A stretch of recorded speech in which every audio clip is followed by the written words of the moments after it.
नमस्कार। देखिए आज हम लोग 10th class exercise 1.1 chapter number 1 वास्तविक संख्याएं। आज हम लोग करेंगे सवाल नंबर दूसरा। जैसा कि मैंने सवाल नंबर पहला आपको करवा दिया था। देखिए सवाल को मैं रीड करता हूं। लिखा है show that any positive odd integer is of the form 6q plus 1 और 6q plus 3 और 6q plus 5 where q is some integer। देखिए इन्होंने क्या लिखा है। सवाल को हम लोग यहाँ रीड करते हैं। दर्शाइए कि किसी भी धनात्मक विषम पूर्णांक यानी कोई भी धनात्मक विषम पूर्णांक 6q plus 1 या 6q plus 3 या 6q plus 5 के रूप का होता है जहां q कोई पूर्णांक है। देखिए सबसे पहले मैंने सारा इंट्रोडक्शन आप सभी को बता दिया था। जितने भी नंबर्स थे उनके सारे मैंने डेफिनेशंस दिए थे और एग्जाम्पल के थ्रू आप लोग जाकर पार्ट नंबर 1 देखिए, पार्ट नंबर 2 देखिए और ये पार्ट नंबर 3 है। सबसे पहले देखिए यहाँ हम समझते हैं क्या इन्होंने दिया है। देखिए इन्होंने क्या दिया है। पहले पूर्णांक क्या होता है आप सभी जाकर देख लीजिएगा। पूर्णांक होता है, पूर्णांक जो होते हैं, पूर्णांक पहले मैं आपको बता दूं, यानी इंटीजर्स बोलते हैं इसको, इंटीजर्स। और इंटीजर्स जो होते हैं वो धनात्मक होते हैं, ऋणात्मक होते हैं और जीरो होता है। पिछली कक्षा में मैंने बता दिया है, जाकर देख लीजिएगा। 0 plus minus 1 comma plus minus 2 comma plus minus 3 and so on, इसी प्रकार से होता है। लेकिन इन्होंने कहा है कि धनात्मक पूर्णांक, तो धनात्मक पूर्णांक कौन होगा? 1 2 3 4 एंड सो ऑन, यानी प्रकृत संख्या ही हो जाएगा एक तरह से देखा जाए तो। यानी धनात्मक पूर्णांक की जगह हमें 1 2 3 4 5। और इन्होंने कहा है कि कोई भी नंबर, यहां पर जो भी नंबर है उसे हम लोग 6q plus 1 के रूप में लिख सकते हैं या 6q plus 3 के रूप में लिख सकते हैं। लेकिन कैसा होना चाहिए? धनात्मक विषम पूर्णांक। अब इसमें से विषम वाला लेना है। 1 फिर आएगा कौन? 3 5 7 9। इस तरह से हमें ये करना है कि कोई भी विषम पूर्णांक को, यानी 1 को इस रूप में लिख सकते हैं, 3 को इस रूप में लिख सकते हैं, 5 को इस रूप में लिख सकते हैं। केवल हमें यहाँ रूप लिखना है। यानी कहने का मतलब है कि अगर आपको ये कहा जाए 5 को लिखने के लिए तो इस रूप में 6q plus 1 के रूप में, यानी कोई भी विषम पूर्णांक हम लोग लिखेंगे।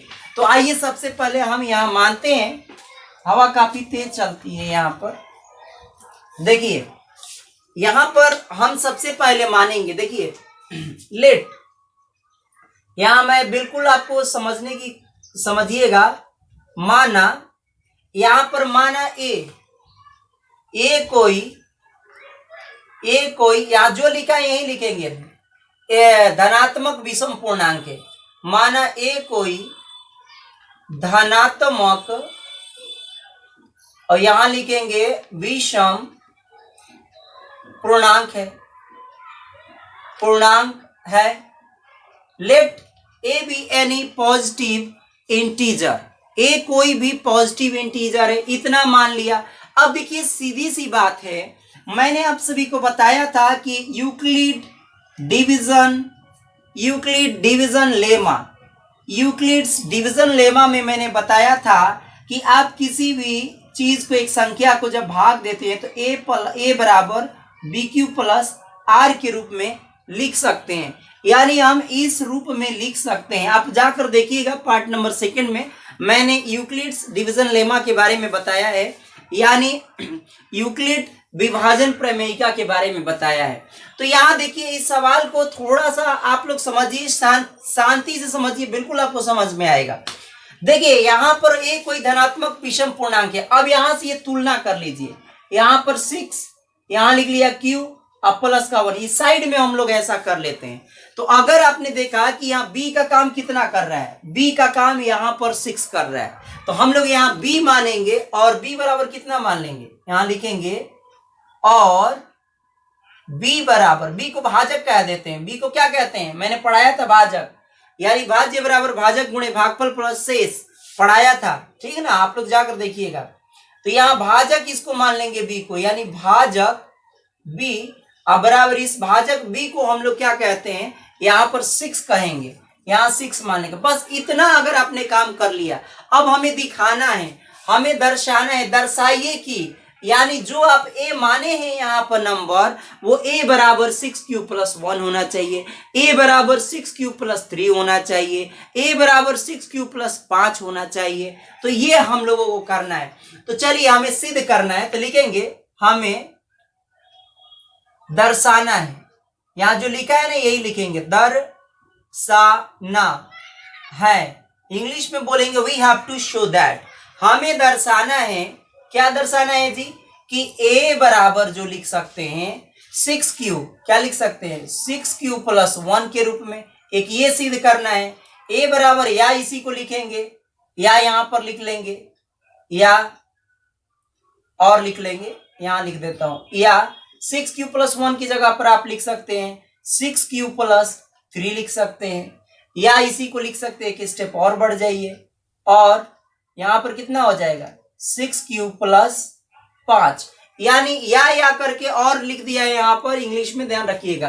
तो या यहाँ लिख लीजिए, यहाँ भी या लिख लीजिए, ठीक। तो इस रूप में हमें सिद्ध करके लाना है, बिल्कुल, यानी 3 चीजें हमको लानी है। कौन कौन चीजें लानी है, a बराबर, अगर आप इसको और साफ लिखना चाहते हैं तो ऐसे लिख सकते हैं, इसको आप ऐसे भी लिख सकते हैं, या a बराबर हमें कितना लाना है, यहाँ पर लिखना है 6q+3 के रूप में आना है, या एक और a बराबर कितना लाना है हमें, तो 6q+5, यानी इतना हमें सिद्ध करके लाना है। यानी सिद्ध करके आपको लाना है कि किसी भी धनात्मक विषम पूर्णांक, कोई भी धनात्मक विषम पूर्णांक 1, 3, 5, 7, 9 ऐसे जितने भी हैं उन्हें हम इस रूप में लिख सकते हैं। तो आइए हम लोग इसको सिद्ध करते हैं। अब हम लोग लिखेंगे यूक्लिड विभाजन प्रमेयिका से। क्या लिखेंगे, यूक्लिड लिखेंगे, यहां से लिख रहा हूं, यूक्लिड विभाजन प्रमेयिका से, बाय यूक्लिड्स डिवीजन लेमा। तो चलिए यहां लिख लीजिएगा अंग्रेजी वाले, और उसके बाद यहां देखिए यूक्लिड विभाजन प्रमेयिका से हम लोग क्या जानते हैं, a बराबर क्या जानते हैं, यही पे लिखता हूं, स्पेस कमी स्पेस में हम लोग को पूरा करना है। तो यहां लिख रहे हैं कि a बराबर होता है, यहां लिख देते हैं, ज्यादा नीचे में अच्छा रहेगा, a बराबर होता है BQ+R। इसको मान लेंगे समीकरण नंबर 1, जहां पर आपको यहां ध्यान रखना है, जहां जो Q का मान होता है वो हमेशा ग्रेटर देन इक्वल टू 0 होना चाहिए, ग्रेटर देन इक्वल टू 0 होना चाहिए। या तो यहाँ R का जो मान होना चाहिए, और R का मान, और R की जो वैल्यू होनी चाहिए, जो R की जो वैल्यू होनी चाहिए वो लेस देन और इक्वल टू 0, R की value greater than equal to 0 या लेस देन आपको B के मान से मतलब कम होना चाहिए, ठीक ना। B के मान से यहाँ R की वैल्यू छोटी होनी चाहिए। तो देखिए हम लोग B का मान यहाँ कितना रख सकते हैं, यहाँ पर 6 रख सकते हैं। तो चलिए B की जगह पर अब हम लोग यहाँ रख देते हैं 6, चलिए यहाँ 6 रख दिया, यानी ये यूक्लिड विभाजन प्रमेय का रूल है। तो यहाँ अभी फिलहाल में मैं B लिखता हूं, और यहाँ पर हम लोग अप्लाई करके या टेंस टू में लिख सकते हैं 0 लेस देन R, और यहाँ लिख देंगे B। तो जब हम लोग इतना ये क्या बोलते हैं, इसको इस साइन को बोलते हैं R के रिस्पेक्ट में, इसको यहाँ बोलेंगे कि R ग्रेटर देन है और इक्वल टू है 0 से, ये ध्यान रखिएगा। तो चलिए अब देखिए B का मान जो होना चाहिए 6 से कम होना चाहिए, 1 कम होना चाहिए। तो आप बताइए इसलिए R का मान क्या हो जाएगा, यहां लिखेंगे, इसलिए यही से लिख रहा हूं, तो नहीं तो नीचे लिख देता हूं, यहां पर आपको समझ में हो जाएगा। इसलिए शेषफल को R का जो मान हो जाएगा, इस रिमाइंडर का जो मान हो जाएगा वो आपको 6 से 1 कम लिखेंगे, ठीक ना। 6 से 1 कम कर लीजिए तो 5 तक आएगा, यानी 0 से चालू होगा, 0 भी लेना है, बराबर चिन्ह का मतलब है कि 0 लेना। अब 0 से सारे नंबर बड़े होंगे, 1, 2, 3, 4 और 1 नंबर हो जाएगा 5। 6 नहीं लिख सकते, यहाँ बराबर का चिन्ह रहता, अगर ऐसे बराबर का चिन्ह रहता तो हमें 6 लेना पड़ता, तो इसलिए हम यहाँ 6 नहीं लेंगे। तो चलिए ये हो गया शेषफल। अब हम लोग क्या करेंगे, अब इस चीज को अप्लाई करेंगे इस मान को रखेंगे समीकरण 1 में। क्या करेंगे, समीकरण 1 में हम लोग इस मान को रखेंगे।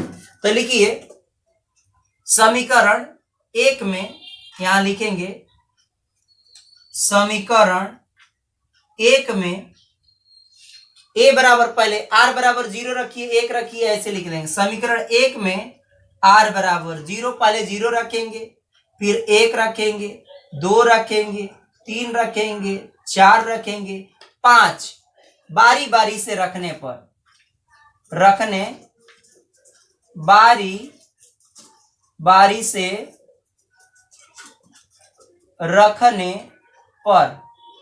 चलिए हम लोग बारी बारी से इस समीकरण में रखते हैं। देखिए a बराबर तो हम लिखेंगे, a बराबर यहां हो जाएगा ऐसे ही, b का मान कितना है 6 है, तो 6 रख दीजिए, q का मान ऐसे ही रहने दीजिए, और r बराबर पहले रखेंगे 0, तो ये हो गया 0। तो 0 से तो कोई फर्क नहीं पड़ता है, इसको समीकरण नंबर कितना मान लेंगे हम लोग 1। फिर ऐसे ही आपको 1 रखना है, अब की बार 1 रखिएगा यहाँ पर। तो चलिए यहाँ लिख देते हैं, a बराबर हो जाएगा, एक स्टेप और यहाँ बढ़ाना चाहते हैं तो आप बढ़ा सकते हैं, a बराबर यहाँ 6 लिख सकते हैं, 6q प्लस r, और ये हो जाएगा समीकरण नंबर, इसी को a मान लीजिएगा, दोनों में से कोई एक, यहाँ पर हम लोग मान रखते चलते हैं। तो चलिए 6 बराबर कितना रखेंगे यहाँ पर, यहाँ q प्लस, अब की बार r की जगह पर कितना रखना है 1 रखना है, तो यहाँ रख देंगे 1, इसको समीकरण नंबर आप लोग 2 मान लीजिए। ऐसे ही a बराबर क्या रखेंगे, a बराबर अब की बार रखेंगे हम लोग 3, तो 3 रखिए r की जगह, बाकी सब वही रहेगा, तो 6q प्लस कितना हो गया 3, समीकरण नंबर ये हो गया 3। फिर रखेंगे 4, एक बार रखेंगे इसमें r की जगह पर, तो 4 रख दीजिए, a बराबर कितना हो जाएगा 6q, अब प्लस कितना हो जाए 4 हो जाएगा, यहाँ रख देंगे समीकरण नंबर 4। फिर इसके बाद हम लोग r बराबर एक बार 5 रखेंगे, तो चलिए r बराबर 5 रखते हैं यहाँ पर, तो a बराबर कितना हो गया यहाँ पर 6q, अब प्लस ये आ गया, r की जगह पर हम लोग 5 रख देंगे, यानी हमारे पास कितने समीकरण बन गए, 1 2 नहीं रखा का, 2 छूट गया है। चलिए यहाँ रख लीजिएगा आप लोग, 2 भी रखना है, 3 रखना है, देख लीजिए 3 रखना है, फिर 4 रखना है, और उसके बाद क्या रखना है 5, ये हो गया। ये समीकरण नंबर इधर 1 है, तो इसको हम लोग 2 कर लेते हैं ताकि ज्यादा समझ में आए। यहाँ 2 कर लीजिए, 3 कर लीजिए, 4, ये 5, और ये समीकरण 6 कर लेंगे, और एक समीकरण और बना लेते हैं, a बराबर जो हो जाएगा यहाँ 6q, अब प्लस का यहाँ 4 है, तो 4 की जगह 4 हो गया ना, तो 5 एक बार रखना है, तो 5 रख दीजिए r बराबर, और ये हो गई समीकरण नंबर 7। हमारे पास 7 समीकरण है देखिए यहाँ पर, और इन 7 समीकरण में से हम लोग क्या देखेंगे, ऑड वाला हम लोग चेक करेंगे। तो देखिए ऑड वाला किसमें, ऑड नंबर कहाँ है, एक तो मेरे को यहाँ मिला, इस वाले में एक ऑड मिल रहा है यहाँ पर, एक और मतलब विषम संख्या कहाँ मिल रही है हमें, यहाँ पर मिल रही है, 2 संख्या विषम संख्या मिल गई, और यहाँ पर एक यहाँ पर मिल रही है, यानी 3 विषम संख्या मिल रही है। तो क्या हम a बराबर यही ना प्रूव करना था, a बराबर 6q प्लस 1 लाइए, और a बराबर 6q प्लस 3 लाइए, और a बराबर 6q प्लस 5 आइए, तो आ तो गया हमारे पास समीकरण 3 से, समीकरण फिर लिख देंगे समीकरण 5 से, इस 5 से और समीकरण 7 से हमें यह स्पष्ट होता है कि हम किसी भी धनात्मक विषम पूर्णांक को a बराबर 6 यानी 6q प्लस 1 या 6q प्लस 3 या 6q प्लस 5 के रूप में लिख सकते हैं। तो चलिए हम लोग इसको अभी इरेज कर लेते हैं, और यहाँ पर हम लोग क्या करेंगे, फाइनल रिजल्ट लिख लेते हैं। लिखेंगे समीकरण कौन कौन से 3, अब ये क्यों नहीं लिया, अब कुछ बच्चे कहेंगे कि सर आपने 2 यहाँ पर नहीं लिया, 4 नहीं लिया, 6 नहीं लिया, आखिर क्यों, इसको भी ले सकते हैं, लेकिन जब विषम संख्या नहीं सम संख्या को अगर आपसे कहा जाए कि आप सम संख्या प्रूव करिए, तो सम संख्या को लिखा जा सकता है 6q के रूप में, 6q प्लस 2 के रूप में, 6q प्लस 4 के रूप में, यानी सम संख्या कहे, सम संख्या इवन पॉजिटिव इंटीजर्स अगर कहा जाए लिखने के लिए, तो उस समय हम समीकरण कौन सा लेंगे, 2 लेंगे, 4 लेंगे और 6 लेंगे, बट यहाँ पर 3, 5 और 7 तो लिखेंगे। फाइनल रिजल्ट लिख लीजिए, खत्म हो गया, हल हो गया। यहाँ लिख लेंगे समीकरण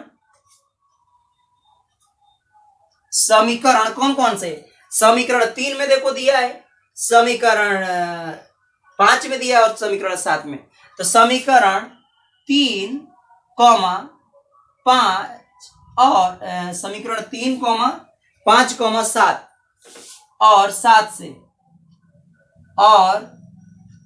से यह स्पष्ट होता है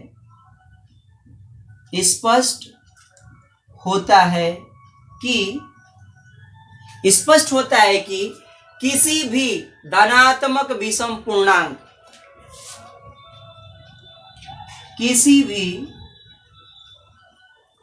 धनात्मक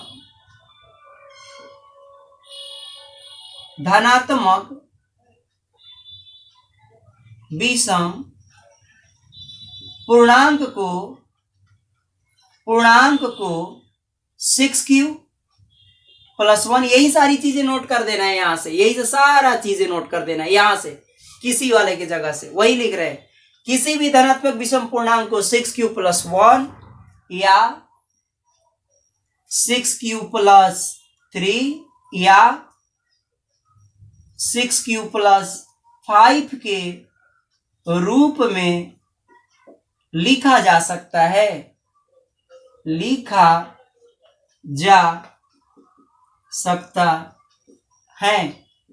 जहां a कोई धनात्मक विषम पूर्णांक है, जहां अगर लिखने का मन करे तो वो भी लिख सकते हैं, जहां यहां पर q कोई यहां लिखिएगा q कोई पूर्णांक है, ये लिखना चाहिए था, जहां q कोई पूर्णांक है। अंग्रेजी वाले लिखेंगे from equation 3, 5 and 7 it is clear that any odd positive number can be written in the form of 6q + 1 or 6q + 3 or 6q + 5 where q is a positive integer or integer, आप लिख सकते हैं। तो यहां हम लोग सिद्ध करते हैं, प्रूव्ड लिख दीजिएगा, प्रूव्ड, सिद्ध हुआ, ठीक है। तो आप सभी को समझ में आ गया होगा। पहले आपको सवाल को क्या करना है कि जो भी यहां पर वैल्यू रहेगी, इस वाली वैल्यू को हमेशा आपको b मानना है, ध्यान रखिएगा, यानी जो वैल्यू यहाँ q के साथ जो रहेगी उसको b मानना है। अगर आपको सम संख्या प्रूव करने के लिए आता तो समीकरण 2, 4 और 6 का प्रयोग करते, लेकिन हमें यहाँ पर 1, 3 वाला प्रयोग किया, 1, 3 और 5 वाला, क्योंकि हमें विषम संख्या के रूप में लिखना था। तो यहाँ पर हम इस सवाल को कंप्लीट करते हैं और अगला हम क्वेश्चन अब करते हैं। चलिए अब इसको आप लोग इरेज कर लीजिए, क्या बोलते हैं, लिख लीजिए, नोट कर लीजिए।